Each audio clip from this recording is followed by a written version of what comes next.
Bismillahirrahmanirrahim. Assalamualaikum warahmatullahi wabarakatuh. Waalaikumsalam warahmatullahi wabarakatuh. Kalian sudah kenal dengan ibu? Oh iya, baiklah. Kalau kalian belum kenal, ibu akan memperkenalkan diri ibu. Nama ibu adalah Revina Fitria. Kalian bisa panggil ibu Vina. Alamat rumah ibu itu adalah di perumahan Gria Mahakarya Blok B12 nomor 7. Desa Sukamana, Kecamatan Sukatani. Oke, sampai di sini ada pertanyaan? Baiklah, jika tidak ada pertanyaan, kita akan terlebih dahulu sebelum kita memasuki materi hari ini, terlebih dahulu kita akan berdoa ya. Baiklah, kita akan berdoa menurut kepercayaan kita masing-masing. Berdoa mulai.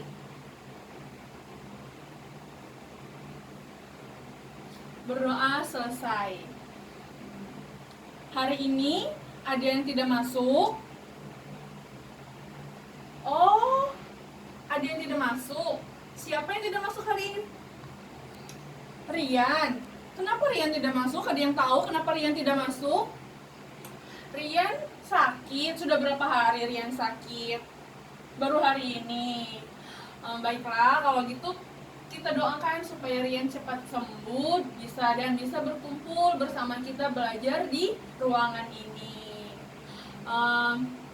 Jika Rian sudah 3 hari belum masuk, kalian boleh menjenguk Rian ya, dan jangan lupa kalian doakan juga Rian.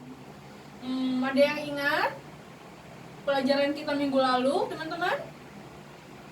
Oh iya, benar sekali Fiona. Kita belajar minggu lalu itu tentang surat tidak resmi. Apa itu surat tidak resmi? Ada yang masih ingat? Iya, benar sekali. Surat tidak resmi itu adalah surat yang secara tidak resmi atau tidak formal. Ya, berarti dia tidak formal, tidak menggunakan bahasa baku yang dikirim oleh perorangan untuk perorangan lagi. Contohnya apa surat tidak resmi? Ada yang tahu? Iya betul, itu adalah contohnya surat undangan ulang tahun, surat undangan pernikahan. Oh ya, kalian pinter semua. Berarti kalian sudah paham dengan materi minggu lalu ya? Iya. Kalau kalian sudah paham materi minggu lalu, Ibu Vina mau materi yang selanjutnya, itu mengenai surat yang resmi. Jika kemarin kita sudah belajar tentang surat tidak resmi, hari ini kita belajar surat resmi.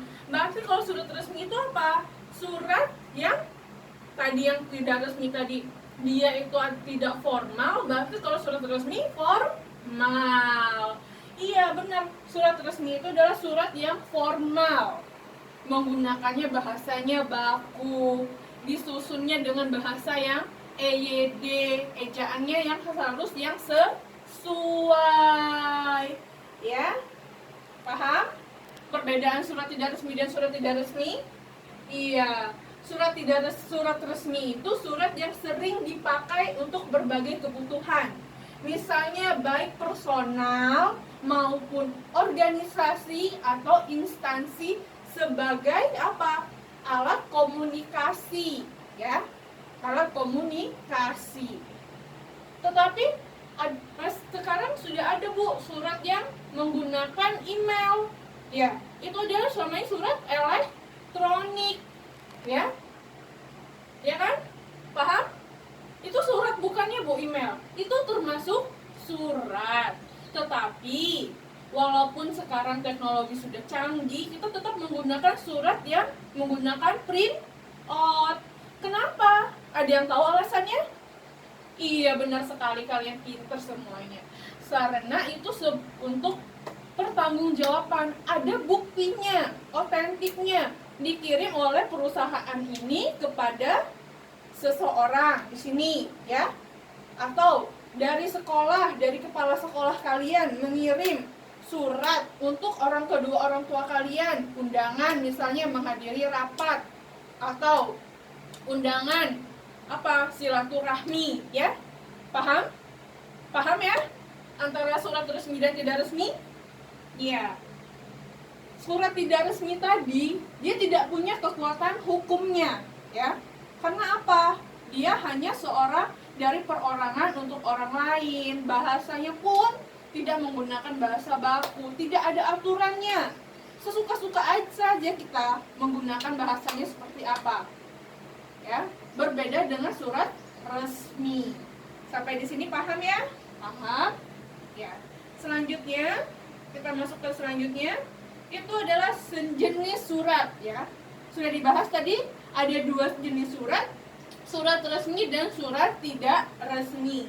Yang pertama, surat resmi itu harus menggunakan bahasa dan ejaan yang disempurnakan, menggunakan EYD ya.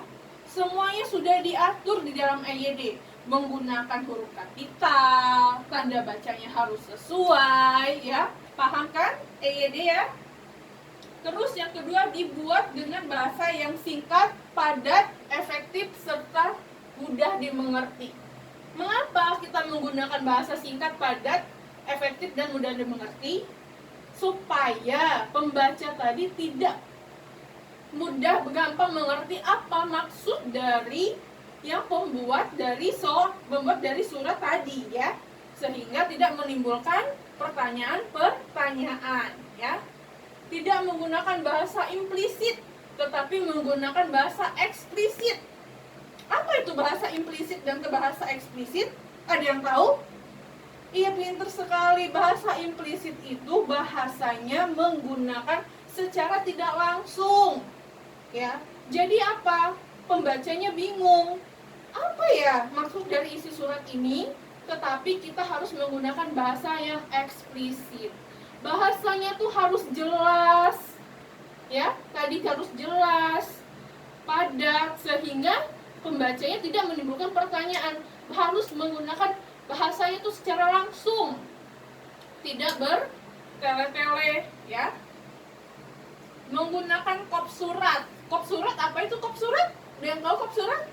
Iya, kop surat itu adalah kepala surat. Biasanya itu terletak di paling awal ya, terletak di paling awal yang menunjukkan isi kop surat itu tentang misalnya ya, instansi yang berkaitan, ada alamatnya, ada nomor teleponnya, itu adalah kop surat.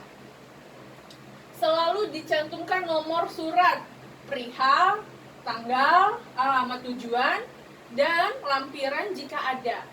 Dicantumkan nomor surat. Apa tujuan dari dicantumkan nomor surat? Ada yang tahu? Iya, benar. Dicantumkan nomor surat itu supaya apa? Memudahkan sudah berapa surat yang masuk, sudah berapa surat yang keluar. Misalnya nomor surat, nomor suratnya misalnya 013, berarti menandakan surat itu nomor 13 ya, ya kan? Dan misalnya surat itu masuk dan nomor 025, surat yang masuk adalah nomor 25. Nah, perihal tadi yang menyatakan isi maksud dari sebuah surat. Tanggal pembuat pada saat surat itu dibuat. Alamat tujuan yang surat itu akan dikirimkan ke siapa penerima surat itu. Kita harus tuliskan alamat tujuannya. Dan lampiran jika ada lampiran, misalnya kita sedang mengadakan, sekolah kalian mengadakan rapat tahunan ya. Di situ mungkin ada lampirannya mengenai kegiatannya per tahun itu apa saja biaya-biayanya, berapa saja biaya-biayanya. Itu ya lampirannya. Jika tidak ada lampirannya, sudah tidak apa-apa, dikosongkan saja. Penggunaan bahasa yang resmi menyertakan cap atau stempel ya. Menggunakan cap dan stempel ini sebagai apa? Supaya dia menggunakan ada kekuatan hukumnya ya. Oh, berarti surat ini benar-benar dikeluarkan oleh instansi terkait ya. Tidak ada penyalahgunaan di kemudian hari, seperti itu. Jadi kita tidak bisa menggunakan, misalnya kalian sembarangan saja menggunakan capnya sekolah, capnya bimbel, itu tidak boleh ya. Kalau kalian itu bukan yang berkaitan ya. Jadi kalian pun di sana tidak boleh, kalian tidak sah untuk menggunakan itu, apalagi cuman untuk Tidak yang hal-hal yang tidak berkepentingan ya, karena itu nggak boleh. Terus dibuat bentuk full block atau semi block. Itu maksudnya, jadi surat itu dia bisa sejajar, bentuknya dia bisa sejajar, atau dia bisa agak masuk sedikit, penulisan suratnya agak masuk sedikit menjorong ke dalam. Ya. Sampai di sini mengerti jenis surat? Sampai di sini mengerti? Ya. Ini sorry, maaf ya, ini bukan jenis surat tapi ini ciri-ciri surat. Sorry ya, maaf ya.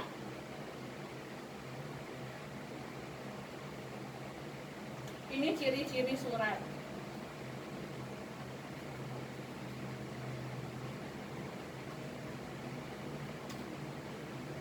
Ya, apa-apa.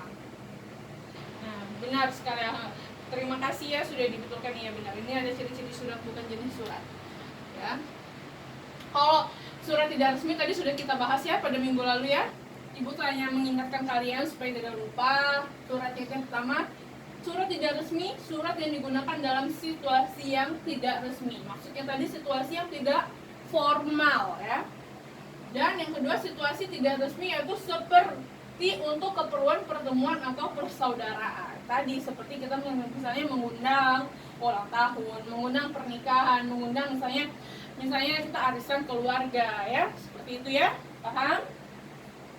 Selanjutnya ya. Nah, ada fungsinya nih. Tadi ada ciri-ciri, sekarang ada fungsinya. Nah, yang pertama itu fungsinya sebagai bukti tertulis hitam di atas putih. Jadi, itu adalah bukti yang otentik, bukti yang sah, dapat dipergunakan, dapat dipertanggungjawabkan ya. Karena dia sudah ada tertulis, sudah ada buktinya. Yang kedua, sebagai alat pengingat, karena dapat diarsipkan dan dilihat jika diperlukan. Nah, ya, seandainya tadi sebuah instansi terkait atau pemerintah itu mengeluarkan surat pada nomor sekian, oh ternyata di kemudian hari ada yang perlu untuk misalnya pengarsipan tadi ya, kita sudah ada nih, sudah ada buktinya, sudah ada, semuanya disimpan ya, semuanya disimpan, surat yang masuk, surat yang keluar, biasanya sudah ada pengarsipannya masing-masing. Jadi sewaktu-waktu kita perlu untuk mengambil surat itu atau untuk penggandaan, sudah ada arsipnya ya. Terus yang ketiga, sebagai bukti sejarah seperti surat putusan atau surat instruksi. Nah, di sini misalnya kita surat putusan misalnya keputusan dari atasan kita ya, putusan untuk kita dipindahkan, misalnya pindahkan tugas, atau kita keputusan mendapatkan jabatan baru, itu sebagai sejarah. Di kemudian hari surat itu mungkin diminta untuk diminta lagi atau diminta untuk digandakan ya, itu suratnya masih ada ya, seperti itu. Terus yang selanjutnya sebagai pedoman kerja seperti surat putusan atau surat instruksi tadi sudah ya. Terus sebagai duta atau wakil penulis untuk berhadapan dengan lawan bicara. Nah, jadi tadi surat itu sudah ada tuh, sudah ada yang sebagainya, misalnya sudah ada dutanya. Dutanya itu apa? Duta itu kan dia untuk wakilnya, wakil penulis yang berhadapan dengan lawan bicara. Sudah ada nih tulisannya apa yang mau kita bahas, seperti itu ya. Selanjutnya, nah ini adalah bagian-bagian surat resmi. Ada 11 bagian surat resmi. Yang pertama kita bisa lihat apa? Ada yang tahu? Iya benar. Yang pertama itu adalah kop surat atau kepala surat ya. Ya, yang berisi identitas penerima yang dilihat penerima surat. Yang kedua, tanggal penulisan surat berfungsi untuk mengetahui kapan surat tersebut dibuat ya. Misalnya tanggal Bekasi 2 November 2020. Yang ketiga ada alamat tujuan dan nomor surat. Di dalam alamat dan tujuan nomor surat itu biasanya ada perihal ya, lampiran ya, dan nomor suratnya. dan alamat tujuannya. Alamat tujuan dikirimkan surat. Dan ada salam pembuka. Salam pembukanya biasanya assalamualaikum dengan hormat, selamat pagi ya. Bisa, itu bisa. Terus isi surat yang merupakan komponen utamanya dari sebuah surat. Biasanya ada pembukaan, isi dan penutup di dalam isi surat ya, intinya. Setelah itu salam penutup. Jika kita tadi salam pembukanya assalamualaikum, berarti salam penutupnya iya waalaikumsalam ya. Salam sejahtera, selamat pagi. Dan ada tempat dan tanggal surat. Tempat dan tanggal surat itu di mana? Di mana surat tersebut ditulis. Tadi ya, di Bekasi, 2 November 2020.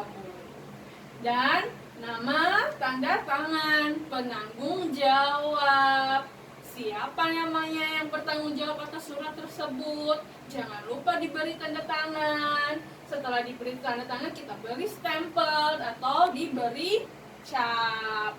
Yang terakhir, tembusan. Apa itu tembusan? Iya benar, tembusan itu adalah yang digunakan untuk ada pihak ketiganya ya. Ada pihak ketiganya mengetahui surat ini buat siapa ya, selain hanya untuk diri kita, ada orang yang mengetahui. Misalnya sekolahan kalian ingin melaksanakan lomba dan mengundang wali kota setempat, berarti tembusannya dari kepala sekolah itu tembusannya ke wali kota ya. Selain wali kota mungkin ada dinas pendidikan, ada pemerintah yang terkait ya. Selanjutnya jenis dan contoh. Nih, ada jenis dan contoh surat resmi dan contohnya. Yang pertama itu adalah surat keputusan. Surat keputusan adalah surat resmi yang bertujuan untuk menyampaikan keputusan dari atasan mengenai hal-hal yang selama ini belum jelas. Contohnya apa? Surat keputusan kenaikan jenjang karir. Surat keputusan misalnya penaikan misalnya gaji ya. Nih, ini adalah contohnya surat keputusan. Kalian bisa lihat ya. Ya, bisa lihat ya contohnya ya. Kalau belum jelas ada di buku kalian masing-masing, bisa dilihat ya. Nah, mengenai surat keputusan berdasarkan penilaian kami terhadap kinerja saudara, misalnya Nidia Akira, dia diputuskan apa-apa saja hak dan kewajiban dari Nidia Akira tersebut, dan diberi tadi tanda tangan, tanggal ya, pemimpinnya seperti itu. Dan yang selanjutnya itu adalah nomor 2, surat permohonan. Surat resmi yang digunakan ketika pihak permohonan kepada pihak lain. Misalnya permohonan menggunakan lapangan sepak bola, permohonan permintaan misalnya dana untuk bantuan. Nih ada contohnya ya. Kalian sudah lihat ya? Ya. Kalau belum jelas di slide, kalian bisa lihat di buku kalian masing-masing, sudah ada di sana. Nah, surat perintah. Surat resmi yang isinya memberikan instruksi kepada bawahan. Berarti apa? Misalnya surat perintah tugas ya, tugas keluar kota ya, biasanya mungkin untuk mengikuti seminar atau pelatihan ya. Tuh, nih sudah. Nah ya, untuk melakukan misalnya apa, untuk melakukan tadi dinas luar kota, kegiatan pelatihan, guru mata pelajaran ya, seperti itu kan. Ada surat kuasa.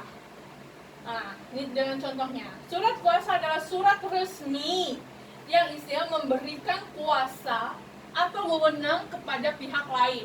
Contohnya surat kuasa itu, ada yang tahu? Ada yang bisa?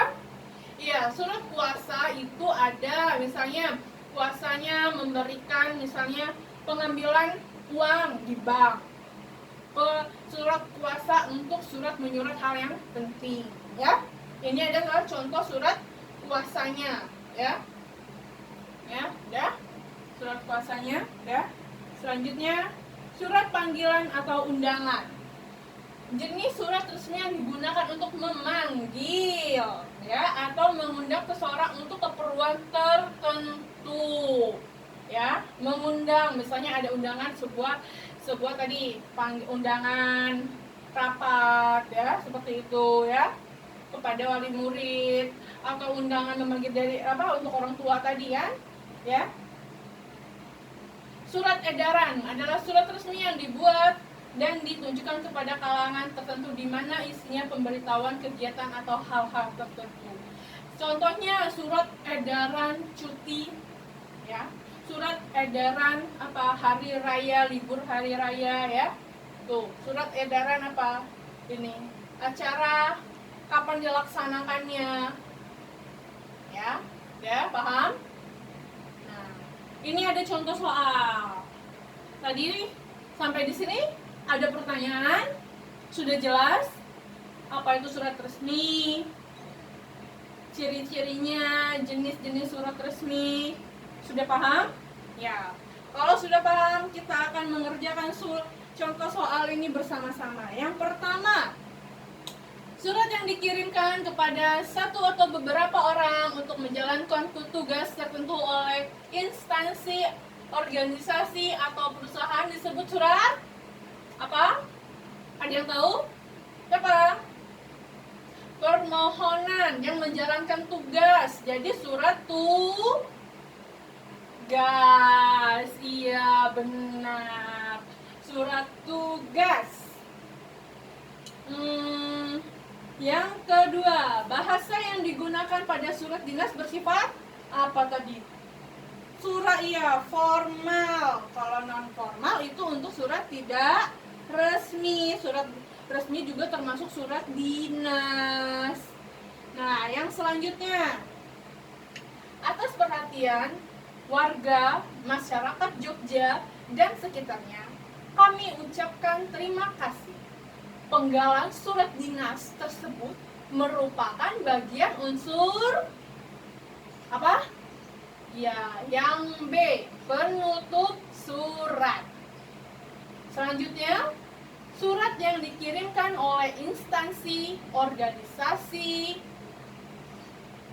perusahaan, dan perorangan untuk mendapatkan izin disebut surat perizinan. Yang C, benar. Selanjutnya, bacalah kutipan surat berikut. Dengan hormat, kami memohon izin untuk menggunakan sepak bola di wilayah Bapak pada hari Sabtu tanggal 5 November 2016. Acara pertandingan sepak bola antar sekolah. Kalimat yang tepat untuk melengkapi surat dinas di atas adalah yang mana? Yang B. Atas kerjasama dan izin Bapak kami ucapkan terima kasih. Selanjutnya, penulisan tanggal surat yang benar. Ayo, yang mana? Benar, yang B. Jakarta, 12 November. Novembernya huruf kapital 2014. Contoh soal selanjutnya, bagian yang tidak wajib dicantumkan dalam surat dinas adalah apa tadi? Kop sudah pasti wajib, isi surat wajib, ya, nomor surat wajib. Berarti yang tidak wajib itu adalah tembusan, karena tidak semua surat itu ada tembusannya. Jadi tidak ada tembusan juga itu adalah hal yang tidak wajib, ya. Jadi tidak apa-apa, dia tetap termasuk surat dinas, tetapi dia tidak menggunakan tembusan. Itu boleh saja, tergantung isi suratnya dan untuk siapa, ada pihak ketiga atau pihak seberapa orang lain yang mengetahui surat tersebut. Selanjutnya ini adalah contoh soalnya. Perhatikan ilustrasi berikut. Maka dari itu, kami mohon Bapak untuk berkenan memberikan izin kepada kami untuk melaksanakan kegiatan di tempat hari Senin 8 Mei 2020. Waktu pukul 7 sampai dengan 12 berdasarkan isi surat dinas di atas. Maka tujuan yang tepat untuk surat tersebut adalah untuk memberikan izin, jadi untuk undangan. Ini ada, perhatikan lampiran berikut. 1. Tantangan profesional PT Garuda Indonesia. 2. Membutuhkan staf akuntansi. 3. Syarat penggunaan. 4. Sarjana akuntansi. 5. Pengalaman minimal 2 tahun. 6. Tempat kerja di Jakarta. 7. Mendaftar di PT Garuda Nusantara. 8. Jalan Garuda 85, Jakarta Pusat. Pembukaan yang tepat untuk melengkapi kalimat di atas adalah yang D, benar.